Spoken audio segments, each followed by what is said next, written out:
O Ciro acabou de solicitar aqui, vou aceitar ele. Olá, Oi, boa tarde, olá. tudo beleza aí? Depois, depois vocês dizem se o som tá bom. Eu Meu te som tá escuto bom? Você me bem. escuta bem? E você, tá me escutando bem? Estou Se escutando bem. alguém aí da Yes. plateia puder falar, Tudo. se tá ouvindo legal, se não tá com atraso, porque a ideia é ficar salva, né? O Felipe falou que tá mudo. Calma, calma, Não, vamos eu tô ver. muda?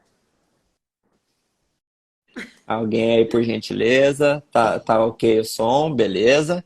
Lembre de mandar um aviãozinho para o pessoal aí, porque é um horário atípico, né? Então dificilmente vai ter alguém viajando pelo Instagram nesse momento para poder aproveitar. Vai ter que ser alguém que está realmente buscando o conteúdo. Vamos lá. Isso. Lembrando que essa live vai ficar Isso aí. gravada, né? E aí? Então, acho que a gente já pode começar, beleza? Dê as boas-vindas aí, o começo. Boas-vindas, então, a todo mundo que está chegando, que vai assistir depois. Essa live, acredito que a maioria já sabe o motivo, né? É referente ao evento que nós fomos final de semana, o Brasil Low Carb, onde o Ciro participou da mesa redonda. Ciro, se eu estiver falando muito rápido, você me pausa. Quem me conhece sabe que eu falo rápido. E é isso, vocês podem ir mandando as dúvidas e a gente vai discorrendo sobre o assunto. A gente vai começar pela primeira palestra, que foi a do Dr. Então, William. pessoal, né? Deixa eu fazer minha Tá. apresentação também, né? Então, assim, olha, né? Não é exatamente um resumo, né? Porque a gente estava ali aproveitando mesmo essa feira, ou congresso, como vocês queiram dizer, que foi um congresso sensacional, voltado principalmente, não era somente low carb, né? Era mais uma homenagem à Mariana, que nos deixou aí nesse último ano, e era alguém muito apaixonada por esse tema, assim como a gente. E ali a gente tirou diversos insights que a gente vai passar para vocês aí, né? Não é que sejam as coisas mais importantes, mas na nossa cabeça, tanto é que eu até falei para a Vanessa para a gente não conversar sobre o que cada um achou antes, para a gente poder acrescentar, e pode ser até que seja a mesma coisa que os dois tiraram de cada palestra, que a gente acha que pode agregar na saúde de vocês, tá? Como a Vanessa falou, eu fui um dos participantes no final da mesa redonda, que infelizmente foi muito curto o período, mas paciência, né? Já deu para dar uma palhinha ali, um gostinho, e pelo que me passaram, foi positivo aí na vida de muitas pessoas. E, bem, eu acho que a gente já fez as primeiras colocações. Vamos começar então a falar sobre as palestras. No total foram 6 pessoas que palestraram lá, fora a mesa redonda? Vanessa, me corrige. Acho. William, William Maíra, José E- Neto, Fernando Isso. Aranha, o Ricardo e o Foram Souza, seis né? Seis. palestrantes fora a Vocês mesa podem. redonda, né? Então a gente vai fazer por ordem, né? O que cada um achou. E aí, qualquer coisa, se vocês tiverem dúvidas e a gente achar que dá para conversar ali no meio, a gente já tira essa dúvida ali na hora mesmo para ficar um bate-papo aqui também, né? Não é uma aula o que a gente está buscando aqui. Lembrando Claro. que só uma observação. Lembrem de colocar as perguntas ali no pontinho de interrogação, porque as pessoas entram, saem, então pode ser que a pergunta de você se perca. E aí, estando ali no pontinho, a gente consegue ir em ordem respondendo todas as Beleza. perguntas. Quer que eu comece apresentando o William ou tu quer fazer já? Posso, posso começar. Então, o William, ele deu uma Isso. palestra, né, pode-se dizer, e que ele chamou de Manual de Usuário da Espécie Humana. Eu achei sensacional esse título. O William, para quem não conhece, ele é um médico que trabalha em UTI, e ao longo de toda a carreira dele, ele começou a perceber uma semelhança naqueles pacientes que estavam, né, internados na unidade de terapia intensiva. E, claro, ele escorreu durante a palestra toda, mas ele usou um termo que era um defeito os motivos do defeito na máquina humana, né? No caso do nosso corpo, que era tal da resistência à insulina, que era proveniente da modificação da nossa alimentação, né? Então, como o Ciro está sempre falando, eu estou sempre falando, evoluímos até aqui, né? Lá, muito antigamente, a gente basicamente vivia da caça. Claro que quando a gente não tinha o que caçar, a gente acabava tendo um pouco de coleta também, mas o que nos nutria mesmo era a questão, né, de matar um bicho, nos alimentarmos ali da carne daquele bicho. Então, depois veio a Revolução Agrícola e tudo mais, a gente começou a modificar muito a nossa alimentação. E ele deu como nome que o defeito na nossa máquina humana seria a tal da resistência à insulina, que eu acredito, né, acredito não, que na nossa opinião é o grande mal do século, que vem realmente deixando todos doentes. Mas isso é multifatorial, né? E aí, como ele botou lá um manual, uma fotinho de manual, ele deu 3 sugestões de como contornar essa situação. E lá no manual dele dizia, né, as 3 dicas do manual, que eu anotei aqui, era comer bicho e planta, né? Depois o Ciro vai falar mais a respeito disso. Se exercitar e dormir profundamente, né? Então, esses seriam as principais orientações que o William deixou de toda a palestra aqui, e ele discorreu muito mais profundamente, né? Mas tu queres acrescente aí a Então, né, sua foi bem visão. parecido o que eu guardei das palestras do William. Como a Vanessa bem explicou, ele é um intensivista, né? Intensivista é quem trabalha na UTI. E aí ele falou até que ele achou uma semelhança, que ele, se eu não me lembro exatamente onde mais ele trabalhou, mas ele falou que ele trabalhou por muito tempo numa UTI geral. E aí para quem não sabe, quando a gente admite um paciente dentro da UTI, a gente tem que fazer um cabeçalho com as doenças que a pessoa tem previamente, né, e o motivo do porquê que ele chegou ali. E aí ele via que na maioria dos pacientes tinha uma tríade que ele chamava de tríade mortal, né, que eu não... Me corrija aí se eu não me lembro muito bem, mas eu acho que era hipertensão, sobrepeso e diabetes, né? Hipertensão, sobrepeso e diabetes. Em quase todos foi assim. E depois, quando ele começou a trabalhar numa UTI oncológica, que ele achava que seria diferente o perfil do paciente, a maioria também tinha essa tríade. Não necessariamente os 3, mas boa parte sim tinha hipertensão, sobrepeso e diabetes. E aí é o que a Vanessa falou, por trás dessa tríade, muito provavelmente, claro que tem outros fatores que podem gerar essas doenças também, de hipertensão, né, e diabetes, mas seria a resistência insulínica o principal fator desencadeante disso. E aí ele colocou um exemplo muito interessante, né? Na verdade, ele, para explicar essa pandemia que a gente tem hoje da tríade mortal ou da resistência insulínica, é porque por milhões de anos da nossa evolução, a gente comia o que seria hoje falado como se fosse low carb, né? Baixo em carboidratos. Seja a gente comia menos, porque a gente tinha que caçar e coletar, e quem assiste alguma coisa do tipo, eu dou sempre o exemplo, né, do Largados e Pelados, ou de um Discovery, ou coisa assim, até os principais caçadores, né, animais caçadores, não conseguem caçar todos os dias. Muitas vezes são tentativas frustradas, então a gente comia muito menos, né? E também tinha muito menos frutas e raízes e outras coisas na nossa alimentação. Então, logo, o que a gente fala hoje, low carb, era a quantidade de carboidrato suficiente para a gente, né? Seria o normal. E aí ele falou até que eu não me lembro exatamente há quantos anos, mas talvez 100, 200 anos no máximo aí, a quantidade de carboidrato que vinha sempre baixo explodiu.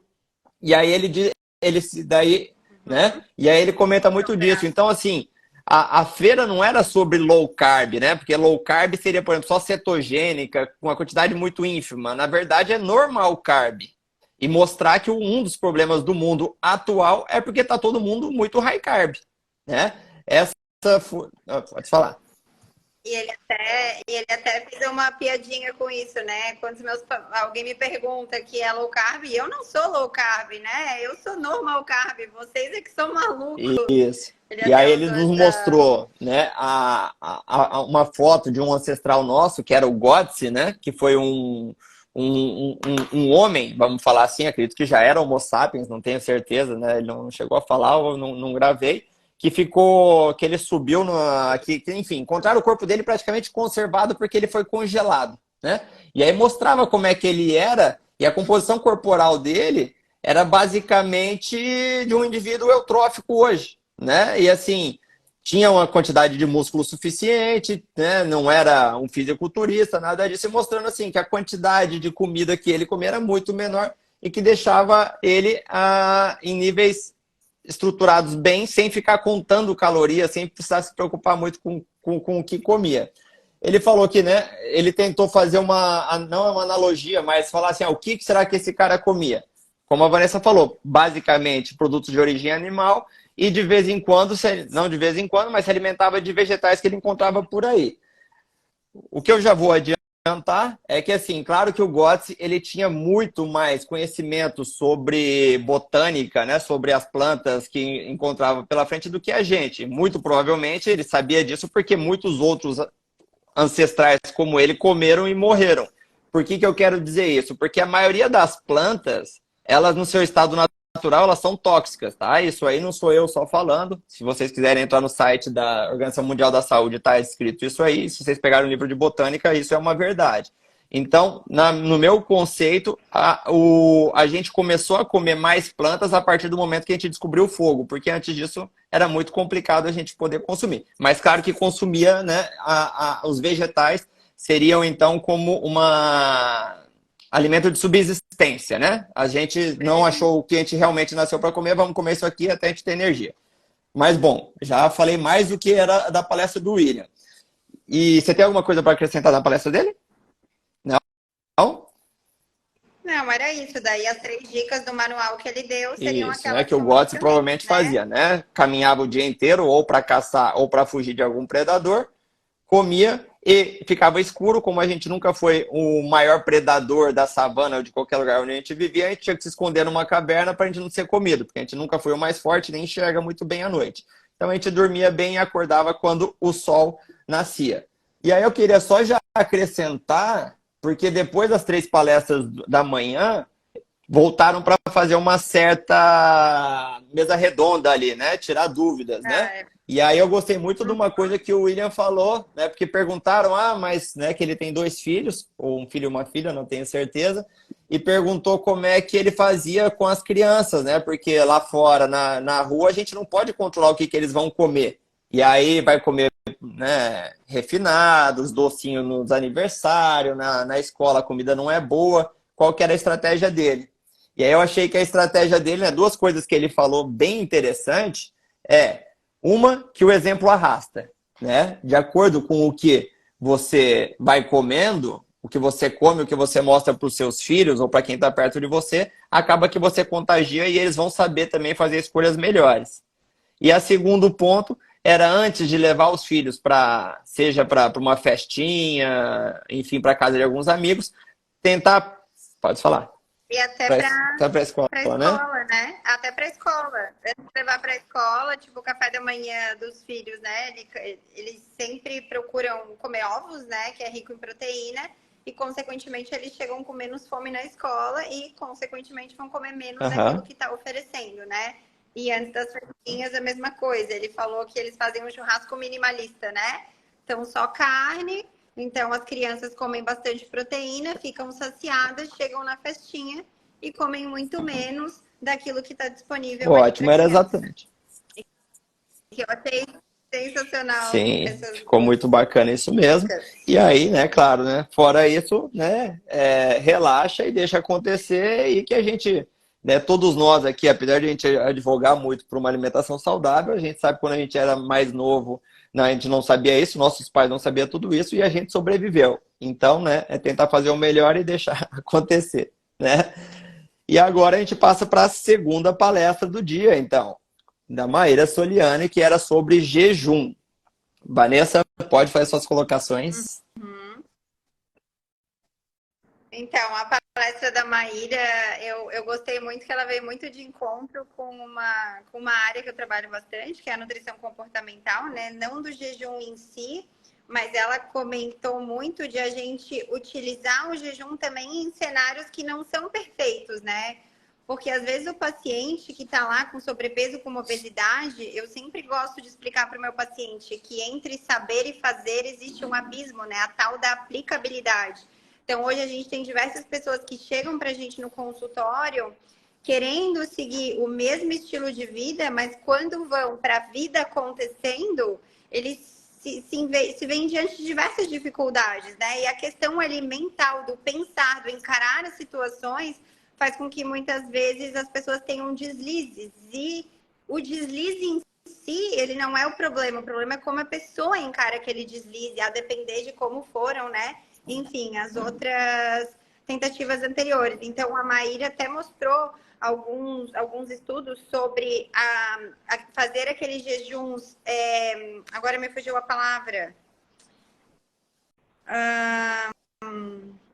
mais longos, né? Dia sim, dia não. E no dia que você não está em jejum, é meio que você come. Eu não sei se ela usou a palavra à vontade ou ad libitum, agora eu não vou lembrar do artigo que ela mostrou, até tem uma foto aqui, depois posso compartilhar. Mas que ainda assim tem efeito, né? Esses protocolos de jejum mais intensos, onde a pessoa faz um jejum mais prolongado e no outro dia ela acaba consumindo, tem efeito, por mais que na janela aberta de alimentação ela não coma perfeito, mas ainda assim ela consegue ter um efeito positivo.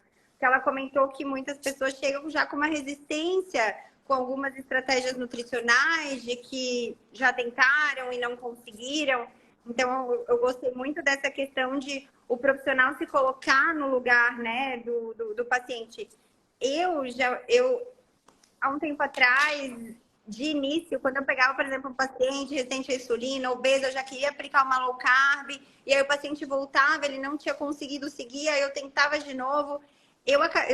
Hoje eu não trabalho dessa forma. Eu tento, o paciente chegou, tá, vamos ver o que a gente consegue fazer, escutar o paciente, ouvir a dificuldade dele. Poxa, se o que foi proposto, ele voltou e não conseguiu, a gente precisa flexibilizar. Então, foi mais uma questão, assim, né? Ao meu ver que ela passou, vamos ouvir o paciente, vamos escutar o que ele tem para dizer, porque ainda assim, uma pequena mudança já vai fazer uma grande diferença nele. Então, se ele comia pão todos os dias, 2 vezes por dia, se ele está comendo uma só, diminuímos 50%. Se depois conseguimos diminuir mais 50%, já vai ser ótimo. Fora ser sedentário, ele começou a se exercitar, começou 2 vezes, depois aumentou. Então, pequenas coisas já trazem grandes resultados, né? Então, Tá. seria mais essa questão. Então, acho que principalmente o final aí que você falou foi o que eu gravei da palestra dela, né? O que que acontece? Quando a gente sai de um congresso que explica alguma estratégia diferente, a gente quer catequizar todo mundo e a gente acha, bom, então é low carb para todo mundo. Ou quem me escuta pensar, o Ciro só vai atender pessoas carnívoras porque ele vai mandar todo mundo comer só carne e não pode comer mais nada. E aí a mensagem que ela quis passar, eu penso que é mais ou menos assim. Não é ajustar o paciente à sua estratégia, é ajustar a estratégia para cada paciente, né? Explico. Ela gosta muito de jejum, né? Aí você fala, quais jejuns que tem? Tem 16 por 8, 20 por 4, dia sim, dia não. E todo mundo que chega para fazer o jejum acha, eu tenho que fazer low carb. Se eu não faço low carb, eu não consigo fazer jejum. E ela falou que não é exatamente assim. Que você pode vir da estratégia que você quiser e a gente pode encontrar, de alguma forma, alguma estratégia que adaptada para você seja melhor, né? Eu acabo que eu quase não faço jejum, não trabalho muito com jejum, mas tentando dar um exemplo, né? Eu defendo muito o consumo de carne e faço carnívora. Quem vier em mim, mas não consegue abandonar outros alimentos, eu vou tentar, olha só, priorize a carne e tenta consumir menos disso ou daquilo e vamos ajustando melhor para você. Então, basicamente, é isso. Não é a minha vontade que tem que ser imperiosa durante a nossa consulta. Tem que ser a vontade do paciente, eu usar os meus conhecimentos para adaptar para ele ter um melhor benefício.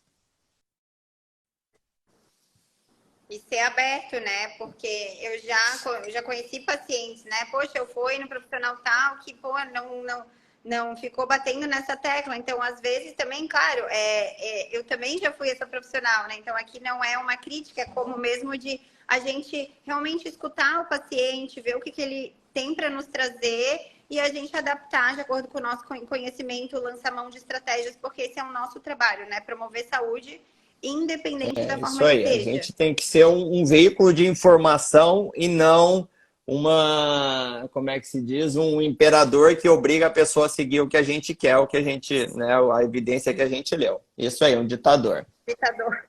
Dela, eu penso que seria basicamente... Oi? É isso, né? Eu anotei aqui que existem protocolos mais intensos que podem, de forma isolada, né, promover resultados positivos. Foi essa fala que ela trouxe, mais ou menos, né? Os protocolos, eu acho que ela falou daqueles de 12 por 36, Não, né? aí na verdade eu nem gravei, né? E eu acho que daí se fosse para ensinar aqui os protocolos que ela utiliza e tal, acho que ficaria uma live só de jejum, né? Porque qualquer um poderia se aprofundar bastante. Uma dica que eu sempre dou é ouvir o sinal de fome e saciedade, né? A gente não precisa comer se a gente não tem fome. Então, se a gente começar a ouvir os nossos sinais de fome e saciedade e comer certo, né? Que é priorizar a proteína em todas as refeições, consequentemente a gente vai comer menos. Não tem como isso não Aham. acontecer. E aí a gente passa por uma palestra que foi até bastante emocionante, que é a do José Neto. Queres começar? O tema dela era Na não é verdade, sobre low o carb. que Uhum. não é Vai sobre lá. low carb. O que eu anotei aqui do José Neto foi basicamente que o paciente é o foco, sempre. A gente, né, que acaba sendo parecido, assim, a gente tem que resolver o problema do paciente. Mesmo que não seja a melhor coisa para a gente, tem que ser o melhor para o paciente, né? Que nem você falou, é aquilo que a gente quer fazer, mas nem sempre a gente vai conseguir. Às vezes o paciente vai encontrar resistência. Então a gente tem que ter estratégias. E como eu falo, tem consultas que eu falo só sobre, eu estudo muito sobre terapia cognitivo comportamental, né? Só sobre a questão de pensar, porque saber hoje em dia qual era da informação, muita gente sabe, muita gente chega no consultório sabendo tudo de low carb, sabendo tudo de tudo. Mas a questão é ele não consegue colocar em prática. Então a gente precisa trabalhar também as distorções cognitivas e que, claro, que ele vai levar para uma terapia também, que é algo que eu sugiro muito que ele faça, né? Mas eu acabo também trabalhando toda essa forma de pensar diante da alimentação, porque muito mais do que a dificuldade em si, está muito mais da forma que ele encara aquela dificuldade em relação, enfim, a crenças. Enfim, aí eu vou entrar muito nesse assunto e eu não vou parar de falar. Então, assim, o que eu peguei bastante da palestra do Neto, né? É que já faz um certo tempo, vamos falar assim, que o ensino sobre a saúde, né, principalmente a medicina, porque ele é médico, eu sou médico, então a gente consegue falar mais da nossa área do que das outras, está muito mais voltada para a doença do que para o paciente, para a qualidade de vida, né? Então isso aí já começa um problema. Você entra na faculdade e desde cara eles já te mandam, né? Se você não começa já a ir para um hospital para cuidar de doente, para dar sutura, para fazer outra coisa, você está perdendo tempo. E aí a gente fica só aprendendo como é que eu trato a doença X, como é que eu trato isso, como é que eu trato o outro, como é que eu trato o outro, e acaba que esquece de ouvir a pessoa que está ali do outro lado, que é o que realmente importa, que o Neto geralmente ele fala que é o seu Zé, né? Não importa se eu quero, né? Não interessa assim, se para mim vai realizar, entre aspas, né? Eu vou ser conhecido como o melhor médico, porque eu consigo resolver a diabetes do seu Zé, fazendo ele comer só, sei lá, tal coisa, e parar de beber enfim, fumar não vou falar não, só beber, né? Se o seu Zé, o principal ponto da vida dele é tomar uma cervejinha à noite com a esposa, por exemplo, né? E para ele talvez seja mais vantajoso, né? Para ele dê mais valor a essa cervejinha do que qualquer outra coisa da sua saúde. E aí o profissional tem que baixar do pedestal e não querer falar assim, não, seu Zé, você é obrigado a fazer isso, senão eu não te trato, ou senão você vai morrer. E pensar, bem, o seu Zé, a cerveja eu não consigo tirar. O que eu vou ajustar na vida dele para pelo menos ele continuar tendo um prazer, mas eu poder diminuir o impacto negativo que isso gera na vida dele. Essa é algo que o Neto fala muito, e a palestra dele era basicamente discorrendo sobre esse tema, de que não é sobre low carb, não é sobre mim, né? Não é sobre o outro profissional, mas sim Oi? Exatamente. Né? É sobre a saúde e a melhora da qualidade da vida daquele paciente. E aí ele comentou também, né, mostrando que a faculdade, até que ele fez, isso aí com certeza inclui a minha também, ele fez uma federal, etc, né? Ele falou assim, que se fosse para dar uma nota de 0 a 10 da qualidade quando ele fez essa faculdade, né, e que não é que ele está falando que as outras são melhores, mas ele daria um 3 porque assim, o ensino está muito ruim, né, em todas elas, porque principalmente é isso, é voltado para a doença, ninguém de nós sai sabendo, né, como que vai evitar a doença, mas somente a tratá-la. Então, né, nutrição, eu até costumo falar, né, a parte tanto de nutrição como a parte de prevenção de qualquer doença, estilo de vida, nem nós, né, os estudantes de medicina, nem os professores sabem e parece que quando entram nem querem saber também. Então, eu acho que é um sistema todo que está errado, né, e que deveria ser modificado. Que a gente precisa, né, a maioria de nós sai da faculdade e aí que tem que começar a buscar mesmo quando alguém recebe um estalo, para poder buscar isso aí, porque realmente isso que vai gerar um impacto positivo, né, na vida da pessoa e não simplesmente só saber qual remédio para qual doença. E aí ele mostrou também, né, que ele tem um curso, né, de saúde baseada em evidência, que é para aprender a ler artigos científicos, que é uma outra coisa também que parece que profissional nenhum sabe hoje, sai da faculdade sabendo, porque sai qualquer artigo, a gente vai lá ler o resuminho só e ler a conclusão e já sai aplicando, que é o que a gente tem que sempre que pegar um artigo, pelo menos pensar em 3 pontos, né? Que seria esse estudo, a informação que está saindo dali é confiável, porque muitos desses estudos são financiados pela indústria, né? Ou, sei lá, tem alguma coisa ali que te chama a atenção, já que você fala, cara, essa fonte não é confiável, então não adianta eu seguir lendo, né? O segundo ponto, de acordo com o resultado, gera um impacto realmente na vida daquele paciente, daquela pessoa que eu vou aplicar? Isso eu quero dizer o quê? Por exemplo, se eu falar para um exemplo, tá? Que não é assim, mas eu vou falar assim, né? No seu Zé, que se eu for tirar a cerveja dele agora, que ele tá com seus 80 anos, né? Daí aparece um estudo que aumenta a sobrevida, né? Ah, então eu vou tentar tirar a do seu Zé, que é de 80 anos. Pô, se eu tirar e eu tiro o prazer dele, às vezes ele vai viver, sei lá, um mês a mais, entendeu? E assim, vai tirar o prazer, então eu preciso aplicar isso. Ou um remédio que causa náuseas, enjoo, dor muscular e reduz o risco do paciente ter algum evento, né, um infarto, um derrame, ou seja lá o que for, ou uma disfunção renal, que vai baixar em, sei lá, em 10% o risco dele, mas o risco dele já é 1%. Então ele vai tomar esse remédio para o resto da vida, vai ter todos os efeitos colaterais e vai baixar de 1% para 0,9%. Faz sentido eu dar esse remédio para esse paciente? São questões essa que os profissionais da área da saúde hoje não se fazem essa pergunta, né? Simplesmente ler um estudo, é positivo, então eu já saio dando. Ou pior ainda, né? Ou quer dizer, outra coisa, né? O remédio é caro pra caramba e não vai reduzir a chance dele ter o evento. Então, tem isso. E a última pergunta, óbvio, né? Que seria como aplicar aquilo, né? Porque se eu falar assim, né? Descobri agora uma dieta milagrosa que todo mundo vai perder 10 quilos em um mês. Fechar a boca, não come mais nada, vive de água por um mês. Pô, ninguém vai conseguir fazer, então não é aplicável, né? Então essas coisas aí, que na verdade seria da palestra do Neto, que eu, como profissional da saúde, né, tomei mais como base, além, é claro, da homenagem, né, que assim, a maioria dos palestrantes estavam ali mesmo para prestar uma homenagem à Mariana, né, porque eles já estavam no evento anterior e todos foram lá mesmo como solidariedade, enfim, para prestar essa homenagem para ela aí, que como eu já falei, ela realmente amava tanto esse tema como a gente, que está aqui às 4 horas da tarde fazendo uma live só para falar sobre isso. Isso, É muito agora isso. foi a do É Neto, isso. daí, né, claro, teve o É, intervalo do almoço, e aí à tarde a gente voltou com outras palestras. Vamos lá, Vanessa, pode começar. e daí era do Fernando Aranha, né? Mais uma palestra sensacional. O Fernando fez a gente dar boas risadas na plateia.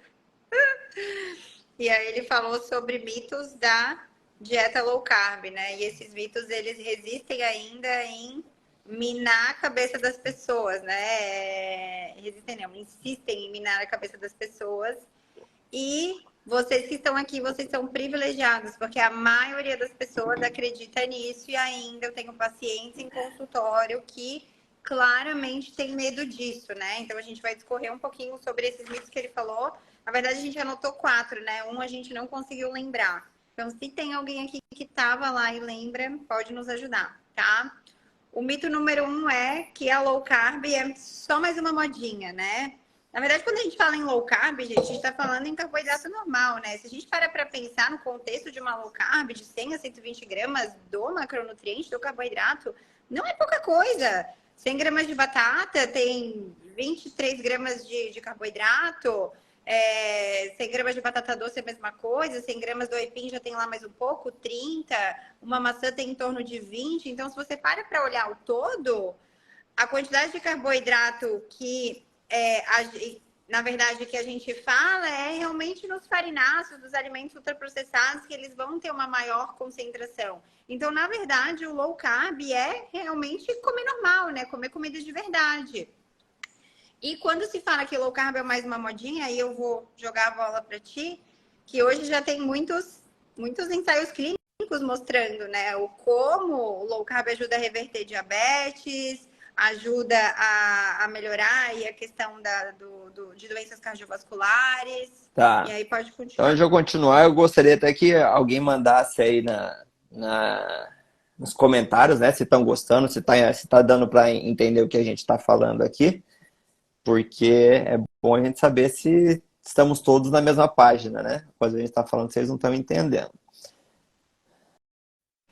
Então, se ficou alguma dúvida das anteriores, vamos dar um minutinho para vocês falarem aí, te dar um tempinho para tomar uma água, e aí eu já vou começar a falar sobre a palestra do Aranha.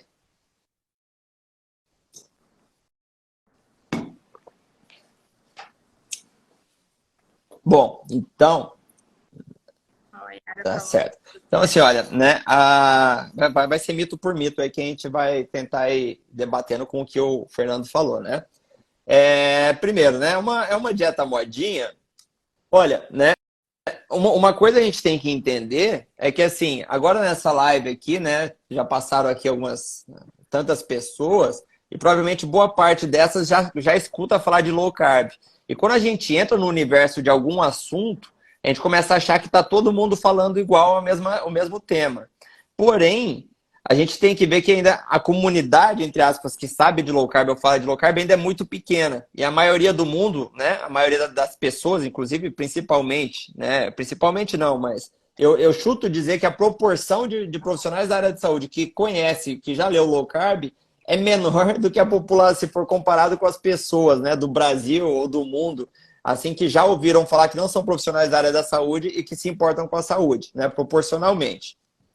Mas a low carb hoje já faz parte das recomendações da Associação de Diabetes Americana. É uma das estratégias que eles recomendam para fazer para o combate ao diabetes. E essa estratégia aplicada na saúde é muito mais antiga do que a gente pode imaginar. O Fernando colocou até um estudo, na verdade, um relato de que em 1800 um médico chamado John Rollo, que esse médico, né, nessa época não existia a insulina ainda. Eu não vou saber dizer quando é que foi descoberta a insulina e sintetizada e aplicado como medicamento, mas nessa época não tinha insulina. Então as pessoas que tinham diabetes morriam em coisas de dias, né, que começavam a emagrecer e etc. Já logo morriam. E o John Rollo, ele tratava essas pessoas, não era nem com low carb, era com carnívora, e aí as pessoas conseguiam viver pelo menos um pouco mais de tempo. Como é só um relato, né, não é exatamente um estudo, assim, é só dados históricos, a gente não sabe dizer quanto tempo que eles viviam a mais. Porque também não sei quanto tempo que essas pessoas conseguiam manter uma dieta totalmente carnívora, né, porque eles não tinham insulina, enfim. Mas se a gente for pensar, de 1800, com certeza é bem mais antiga a low carb e carnívora, aplicada com fins de saúde, do que, por exemplo, a dieta coração, que foi lançada aí em 1950, né, que é a low fat, por assim dizer. Então, esse mito já caiu faz muito tempo, só que as pessoas ainda insistem em dizer que é só uma dieta de rede social, modinha e afins. E também teve, eu não lembro qual ano, né? Mas a dieta Atkins, né? E eu lembro de falarem na faculdade que, meu Deus, que era um horror esse tipo de dieta. E que a gente falava muito mal, malhava o pau, que como assim você vai ficar horas sem comer e aí você só vai comer um pouco de gordura, mas com bastante proteína. Então era um horror falar da dieta Atkins. Eu lembro que era... Todo mundo Isso. tacava pau mesmo. Eu não lembro qual foi É, a ano que ela foi porque descoberta, o né? Atkins, ele não era muito acadêmico, né? Então, ele lançou um livro e praticamente com a nossa soberba de profissionais da saúde, se não é artigo, é um livro que compra na livraria, não, isso aí é só um marqueteiro querendo vender, né? Charlatanismo, né? Então, mas já o Atkins, se eu não me engano, foi, olha, 1970 no máximo, tá? Ou mais para baixo, pode-se dizer. Não vou saber te dizer exatamente, não. E aí a gente já, né, pulando do Atkins, a gente já consegue chegar no segundo mito, né, que também vai ser a próxima palestra, que é a do Ricardo, vai se aprofundar mais, mas que era que aquela gordura é o que gera infarto, né, é o que causa infarto. A gente, quando a Vanessa estava na faculdade, provavelmente quando eu estava na faculdade, e hoje quem não está nesse universo também sempre escuta, a gordura é o que entope as artérias, né? E aí, por isso que o Atkins era ridicularizado, porque acho que já estava em vigência a low fat, né? De reduzir os seus consumos de gordura. Mas o que o Fernando colocou ali foi basicamente a história que eu já fiz um vídeo, né? Que tá ali, se eu não me engano, uma live que eu deixei salvo de uns 15 minutinhos, falando da história do... Como é que chamava ele? Agora me fugiu. Ansel Keys, né? O Ansel Keys fez uma coisa... Antes do Ansel Keys, teve um estudo experimental com coelhos dando gordura, né? Os coelhos são herbívoros, então logo não fazia sentido comparar o que acontece no corpo dele com o dos humanos, né? Deram gordura para eles, abriram o coração deles e viram que tinha placas de colesterol ali, então associaram isso, falaram, não, então é isso mesmo, a gordura causa tal coisa.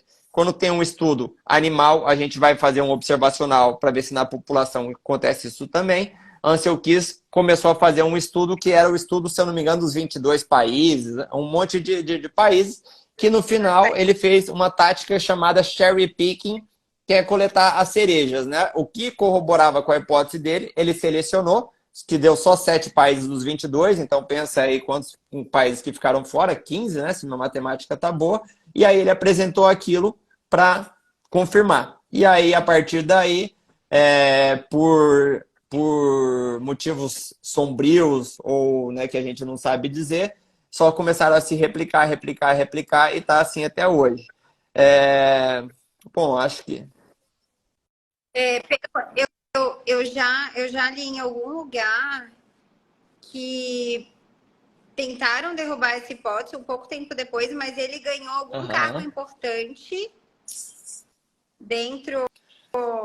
Bom, agora eu não vou lembrar. Algum cargo importante que fez com que essa hipótese dele... Isso, na verdade, então, né? Não ia me aprofundar, mas você quis... Ansel Keys, ele foi um dos criadores da ração para o exército americano durante a Segunda Guerra Mundial, que chama a K... Esqueci como é que chama, é K alguma coisa, ração K que chama, né? O K Rachel. K é K, que é de Kellogg's, né? Então o Kellogg's já estava por trás disso aí. Kellogg's, né? Uma das maiores, sei lá se é empresa, indústria ou que produtores de grãos ali, né? De alimentos de grãos. Então alguém lucrava, né? A Kellogg's provavelmente lucrou bastante com isso aí, de que se você baixa a gordura da dieta, fala que ela é o principal malefício para a sua saúde, vai acrescentar carboidrato. A gente tem 3 macronutrientes: proteína, gordura e carboidrato. A proteína é mais cara e acredito que também que alimento rico só em proteína e nenhum dos outros eu acho que nem fica palatável. Você baixa a gordura, você tem que aumentar o carboidrato ali, entra os grãos na jogada e é o que a gente vem até há pouco tempo aí ouvindo falar que seria o maior benefício. Na época do Ansel Keys, que ele colocou essa hipótese, tinha um outro pesquisador chamado John Yudkin, que ele falava que não era a gordura responsável, mas sim o açúcar. Ele lançou um livro, se eu não me engano, em 77, até algo assim, que chama Pure, White and Deadly, né? Puro, branco e mortal, que se quando você escuta isso, tá por fora, você pensa, você está falando da cocaína, né? E não, era o açúcar mesmo que gerava esse malefício aí na população. Enfim, seria o principal responsável por todas essas doenças que até hoje está nos assombrando aí, né? Porque as doenças cardiovasculares são as que mais matam no Brasil e no mundo. Certo? E aí, mais alguma coisa para acrescentar sobre a gordura? Não?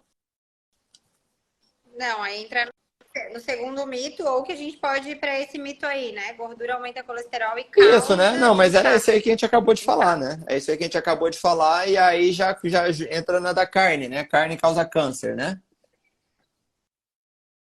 É, mas só uma coisa que eu queria acrescentar nessa coisa do causa infarto, não sei se você vai chegar a falar, mas quando um paciente chega para mim e fala, nossa, mas o meu LDL tá alto, né?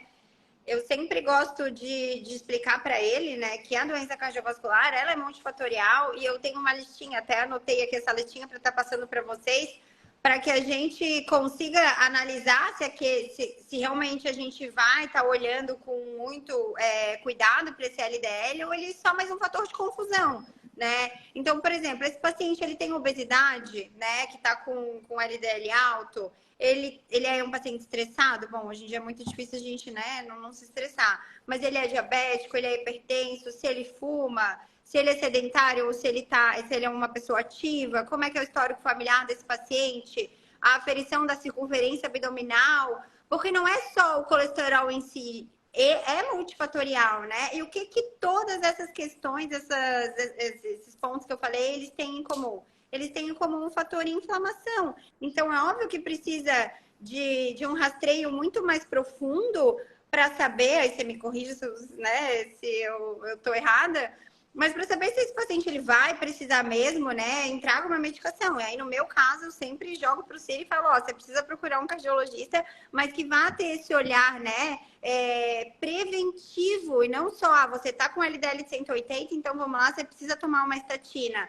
Então, aqui, lembrando, a gente não está dizendo que às vezes, né, não é necessário. Pode ser que seja, mas quem vai conseguir avaliar se é necessário ou não é um profissional capacitado, no caso, né, um cardiologista que tem esse olhar se realmente você precisa tomar ou se você não precisa tomar. Porque existem outros efeitos, né, colaterais, enfim. Que você Não, tá... não, eu acho Pode que continuar. basicamente é isso que você falou, né? Não é o único fator de risco, a gente tem que olhar para todos os outros, mas eu acho que é melhor a gente deixar para se aprofundar sobre esse tema um pouco mais na palestra do Ricardo, que daí vai ser todo esse assunto, né? Porque se a gente entrar agora para falar tudo isso aí, vai Ah, ficar tá. complexo. Entendi. E aí, então, né, rapidinho o próximo, porque né, que ele falou que era carne causa câncer, porque logo, né, quando a gente já associa a gordura faz mal, a carne vermelha causa câncer. Aí ele mostrou alguns estudos, né, que é assim, a associação é muito fraca, né? Eu falo muito disso até, mas nunca consegui me aprofundar. Enfim, é difícil falar com pessoas que não são da área, que a gente não sabe se eles estão entendendo o que eu quero dizer. Mas estudo observacional, onde eu pego uma população, vamos ver, né, se em Florianópolis tem muito câncer de intestino. Vamos dar uma olhada se câncer de intestino nas pessoas que comem carne vermelha é maior do que em quem não come a carne em Florianópolis. Aí coloca, aí vê assim, olha, realmente, em quem come carne vermelha, o risco é um pouco maior. Na faixa, se eu não me engano, é 20% em relação ao outro. Quando eu falo 20%, não quero dizer que em toda a população que consome carne vermelha, todos, né, desse total, 20% teve câncer e de que na outra ninguém teve, tá? Isso é muito interessante vocês saberem. Por exemplo, assim, sei lá, de 1.000 pessoas, quem consumia carne vermelha, 10 pessoas desses 1.000 tiveram câncer, enquanto no outro que não come carne vermelha nenhuma, em vez de ser... Quantas pessoas eu falei? 20 ou 10? 10 pessoas, né? 10 pessoas de 1.000 e 1.000, em um deu 10 e no outro deu 8. Então isso aí teve uma redução de 20%. Vocês entenderam? Mas não anula o risco da outro que não consome carne vermelha não ter câncer. Aqui que teve um pouquinho mais. Só que como a associação é tão fraca e tem aquele viés do indivíduo saudável, que isso é muito importante vocês entenderem, um viés é um fator de confusão, tá? Então, assim, se você né? Se você deixa, né? Se você nasceu praticamente, porque todos nós nascemos ouvindo falar que carne vermelha faz mal. Quando a gente nasceu, o Ciro era pequeno, ele não falava ainda que carne faz bem, né? Então você não sabia disso. Você não, então, se você decidiu continuar comendo a carne vermelha, mesmo ouvindo falar que carne vermelha fazia mal, provavelmente, ou pelo menos você tem um risco maior, uma maior chance de você também não fazer atividade física, mesmo ouvindo falar que a atividade física faz bem.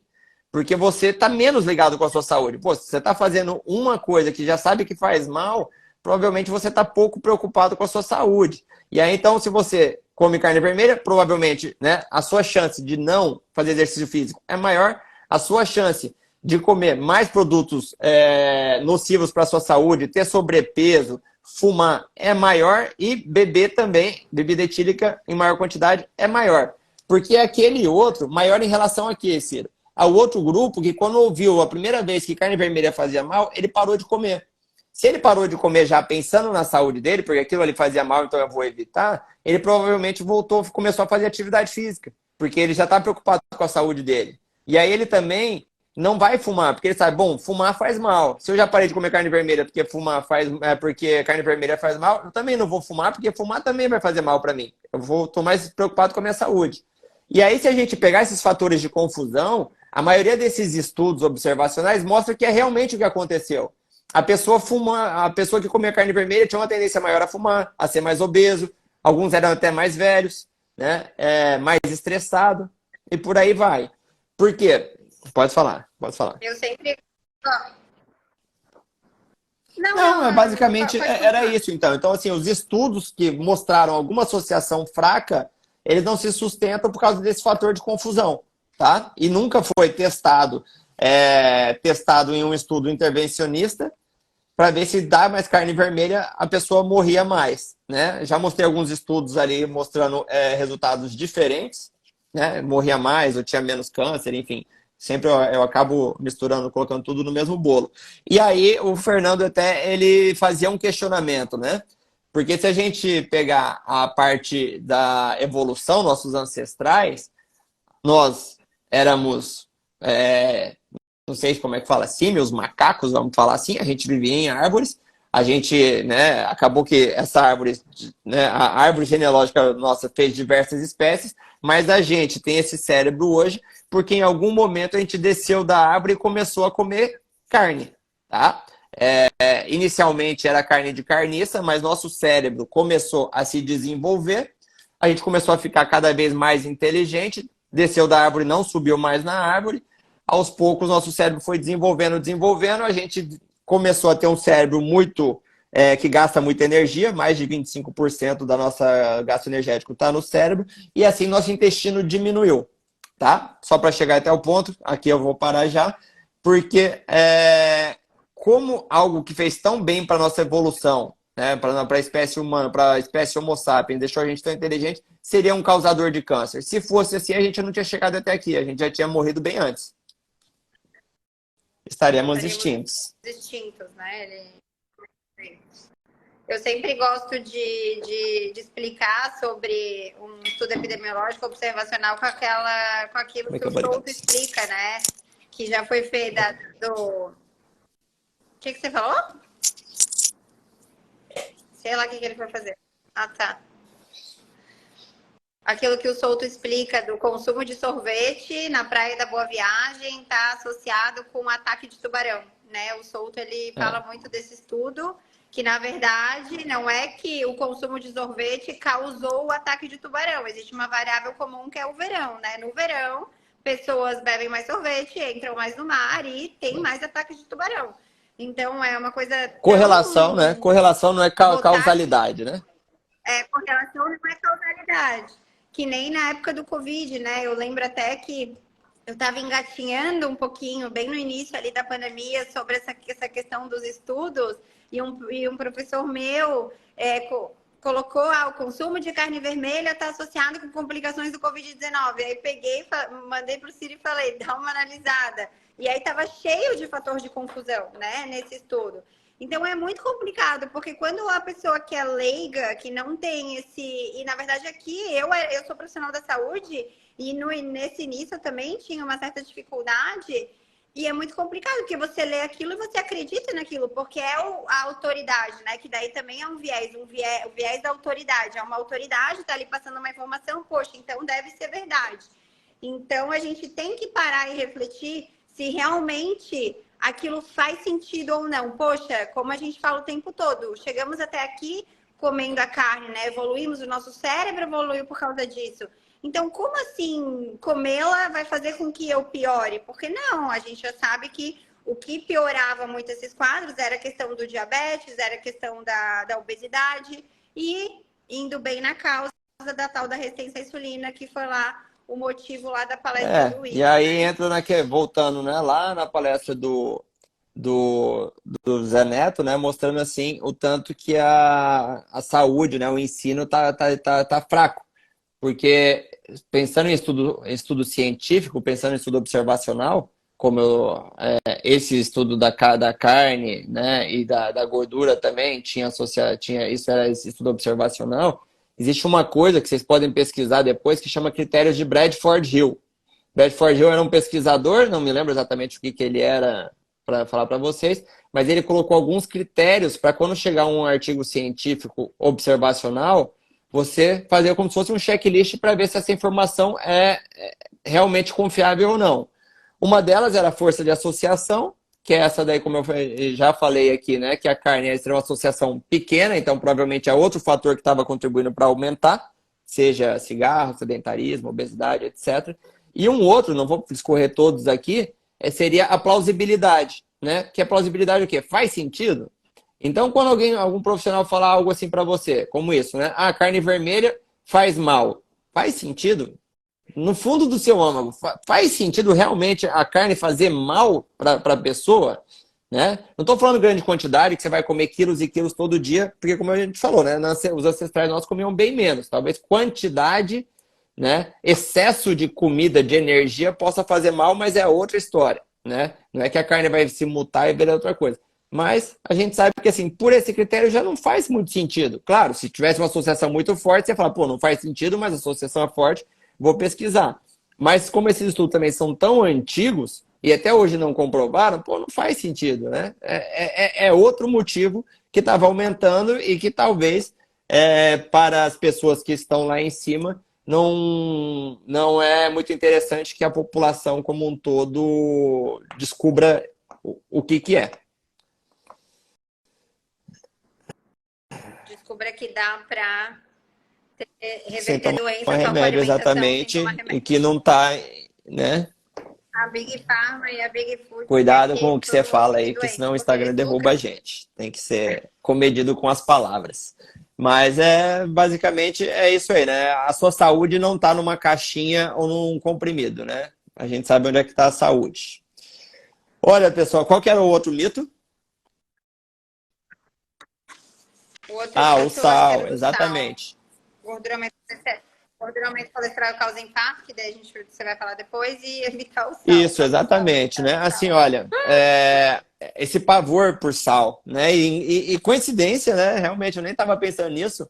Ontem, um paciente internado porque infartou, diabético, e aí o colega da emergência foi lá e prescreveu a dieta para o paciente fazer, né, ser administrado durante a internação, e aí estava com 2 gramas de sal somente, né? E pobre em gordura saturada. Oi? Ah, foram seis.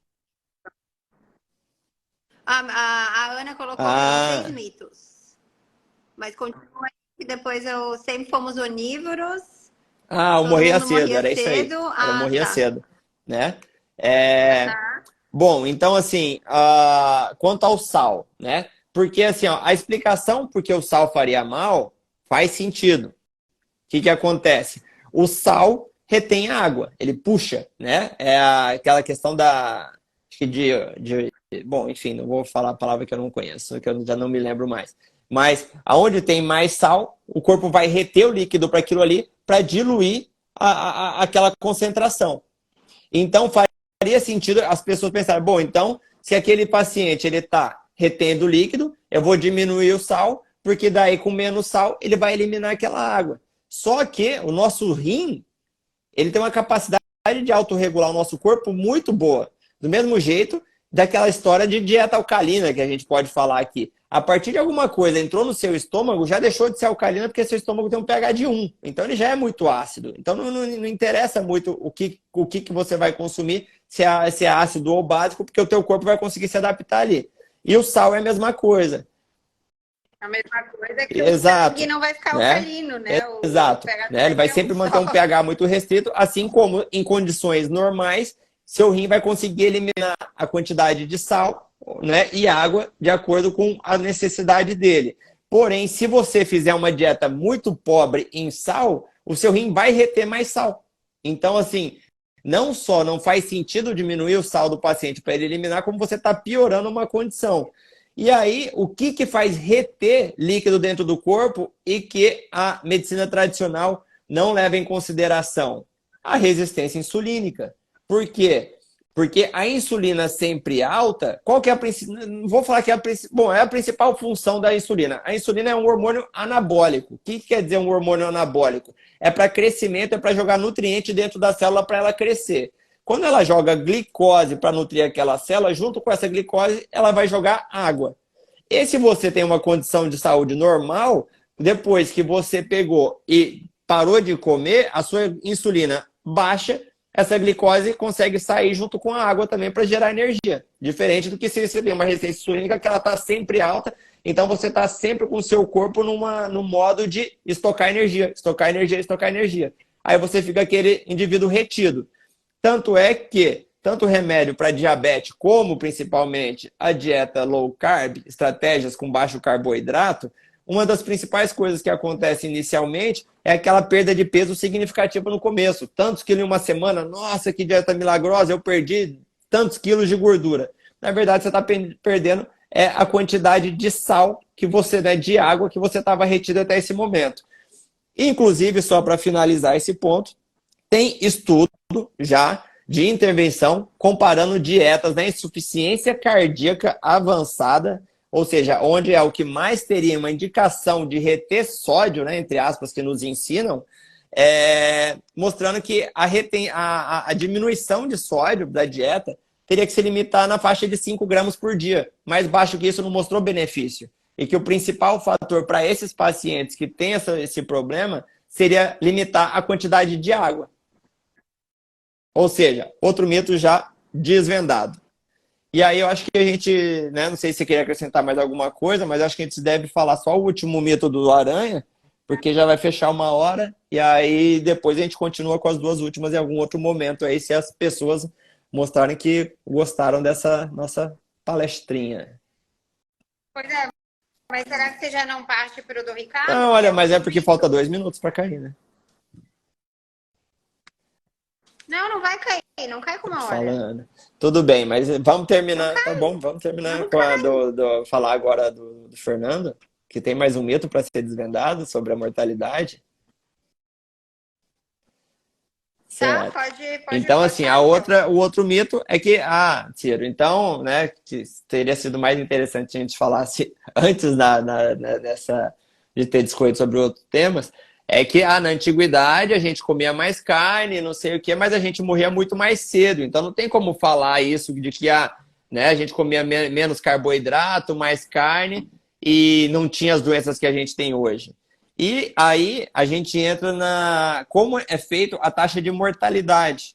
A taxa de mortalidade é calculada através de uma média, né? Então, assim, quando a gente tem uma mortalidade infantil muito alta, a taxa de sobrevida, né, na taxa de mortalidade, a taxa de sobrevida cai. Porque a gente vai pegar, se 10 crianças morreram com 1 ano e um morreu aos 90, vai ser esses 10 vezes 1 mais os 90 dividido pela quantidade da população e aí vai ter uma média. Então vai cair muito, né? E antes da criação, né, do advento do antibiótico, dos hospitais, de taxa, né, de saneamento básico, de limpeza, lavar as mãos, técnica de higiene, morria muito mais criança, vacinas, por exemplo. Então, muitas coisas acrescentaram nesse período para aumentar a sobrevida, né, para diminuir a mortalidade infantil, e aí parece que a gente vive muito mais.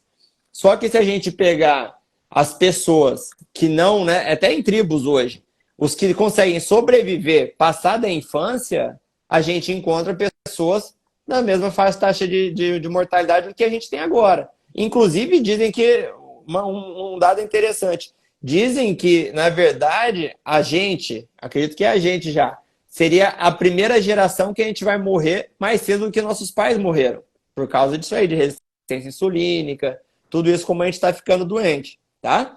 Engraçado até que agora eu lembrei, quando eu fiz a expedição lá para... Qual que foi a última que eu fiz? Não, acho que foi Maranhão, né? Foi Maranhão que eu fiz, eu acho, a última. Enfim, que era para uma tribo indígena, né? E aí, claro que tem um viés ali, porque eles não registravam exatamente quando nasce, né? Mas a gente atendia né, a população indígena e do nosso lado ficava sempre alguém para ajudar a traduzir. E a minha colega, minha ajudante, ela falou que o vô dela tinha morrido há pouquinho tempo e ele morreu com 120 anos.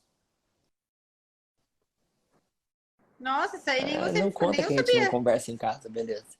Mas, né?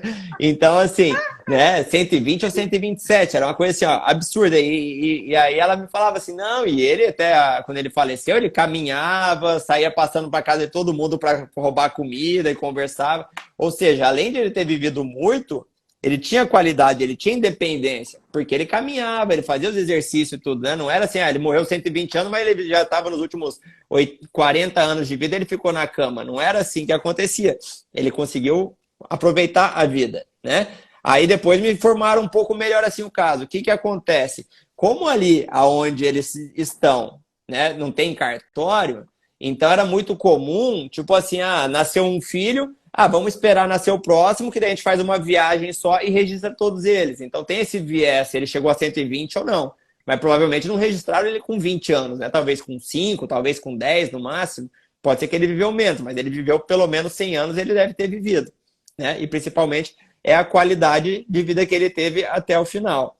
Mas, enfim, a explicação sobre ter aumentado a nossa taxa de sobrevida na sociedade atual, né, com certeza não é porque a gente está se alimentando melhor. E principalmente, né, eu acho que assim, a sobrevida pode ter reduzido até pouco, mas a qualidade de vida nossa está muito menor. Tá? Isso aí não tem dúvida. Se vocês forem para qualquer lugar, se vocês verem as fotos das pessoas nas praias em 1970 para agora, vocês veem que tá bem complexo. Acho que foi o Ricardo, Verdade, acho que ele colocou, acho que mostrou não a foi ele, não tenho foto. certeza. Mas assim, são várias, né? A gente acabou de voltar dos Estados Unidos, a quantidade de gente mais ou menos da nossa idade, né? 30 e poucos, 40 e poucos, 50 e poucos, andando naqueles carrinhos, sabe? Porque é tão obeso e não consegue caminhar mais sozinho, é muito impressionante. Né? Triste, É muito triste, triste, né? Porque muito assim, é uma triste. coisa totalmente evitável, né? Totalmente evitável, não é, pô, nasceu e não tinha vacina tal e contraiu uma doença. Não, não é, hábito de vida mesmo, né? Mas na TV eles falam para você que de deixar comer, de comer pão branco por integral, você vai ficar mais saudável. Você deve evitar, né, o consumo de produtos animal, mas deve comprar os produtos feitos por eles nas indústrias, né, químicos e, enfim, porque é vegetal e vai te dar mais saúde, e a gente vê o que está acontecendo. Inclusive, até é uma teoria que eu tenho de que, assim, E como eles não conseguem mais mascarar o impacto da low fat, da dieta low fat, né, e high carb na saúde das pessoas, agora eles estão colocando o plant-based para mascarar, fazer uma outra fórmula de low fat para tentar vender mais porque já está muito evidente, né, para todos, para todos. e sem contar que as pessoas que não têm acesso a essa informação, como eu falei ontem nos stories, né, no Google, se você colocar esteatose hepática, fala que você tem que tirar a carne, tem que tirar tudo que é gordura, né? E é uma troca injusta do paciente que come hambúrguer, pizza, batata frita, tem que comer frango grelhado, seco e uma salada. Agora, se você fala para esse paciente, existe um caminho do meio, beleza, você não precisa comer esse aqui, mas você pode comer uma carne suculenta boa, com um pouco de queijo por cima, que você vai conseguir dar os primeiros passos e manter. E aí, eu até Ontem eu atendi 2 pacientes e eles ficaram chocados com a alimentação que eu prescrevi para eles. Assim, eles falaram, sério que é isso que eu vou comer e eu vou emagrecer? Sim, é isso que você vai comer e você vai emagrecer. Porque um dos pacientes que eu atendi ontem, ele odiava salada, ele odiava vegetais, então basicamente o que ele comia era hambúrguer, coxinha frita, pastel. Mas quando eu falei para ele, tá, e se a gente diminuir o farináceo, ele super topou. Então eu tenho certeza que ele vai voltar muito mais feliz, Isso. com muito mais adesão, Porque é isso né? aí que né, as pessoas que fazem, né, até, sei lá, comentam sobre o problema da carne, é que a maioria vai fazer exatamente o que você está falando, né? Assim, eu adoro carne, eu não gosto de salada. Se o meu nutricionista, meu médico fala que eu não posso comer mais carne, ele não vai aumentar a quantidade de salada. Geralmente ele aumenta a quantidade de processados, né? Para dar o gostinho ainda, o prazer, né? Então, isso Claro, é um sim. grande problema. Claro que o assunto de vegetais e tal ficaria para outro assunto. Mas assim, agora já passamos de 1 hora já, né? A gente tem que ir buscar a filha na escola e tudo mais. E aí os outros temas seriam, né, entrar na do Ricardo, que seria o tema A Culpa Nunca Foi do Bacon, né? Que daí eu ia falar sobre a gordura saturada, né, o colesterol, o que que é valor bom, o que que é ruim, o que que a gente sabe, o que que a gente não sabe, e etc. E a mesa redonda, a gente vai ter que deixar para um outro momento aí, se vocês, né, tiverem gostado dessa live, etc., se fizer sentido para o pessoal, tá? Então, Inclusive, e a também a live do palestra, né? A Souto, né? Que palestra do foi a Souto última, que foi também. É bem isso. Tem bacana. a palestra do Souto, a Palestra Ricardo do Souto, Souto. e a mesa redonda, que tinha alguns temas bem interessantes ali na palestra, na mesa redonda, né? Dos outros profissionais que não eu, né? O psiquiatra, o Regis, né? O Carlos, o endócrino, se eu não me engano, é Guilherme, que eu acabei de esquecer, que eu não tenho certeza se é o nome dele, né? Ah, eu já Marquezine, conheço, né? acho que é Marquezine, isso, Marquezine, Marquezine, né? né? Também um ponto do Marquezine. endócrino. E também a Nutri, né? Que tem bastante experiência com dieta cetogênica, falando bastante de transtornos, né, neurológicos ou neuropsiquiátricos, assim, bem bacana também. Então, pessoal, espero que tenham gostado, espero que tenha sido proveitoso. A live acabou ficando bem grande, eu no começo achei, acho que a gente vai acabar cedo, mas é isso. Agradeço demais a participação de todos vocês. Eu vou saindo aqui. Obrigada por estarem aqui, né? 4 horas da tarde de uma quarta-feira. E com certeza, então, já que vocês estão pedindo, a gente Engraçado, vai no meu fazer a não próxima parece sim. nada que eles comentam, sabia? Como não? Sério? Tá todo mundo agradecendo. Obrigada. Próximas, façam. Foi excelente, muito boa. Olha que Show. bom, eu Obrigada, tava obrigada assim pela tão triste live. aqui, ninguém quer falar comigo. Deve ser porque Então eu no que abri próximo a vai ser eu que vou live. abrir, senão eu fico carente aqui. Então tá. Certo, turma? Então vamos aproveitar Tá o restinho do bom. dia, treinar, comer comida de verdade, vocês sabem o que eu quero dizer com isso. E até a próxima, então. Comer carne. Pô, dá o tchau aí pra galera, eu fecho aí e Bom final você do dia. salva aí pro pessoal. Vou deixar Eita, um gravada. Pode abraço, turma. deixar.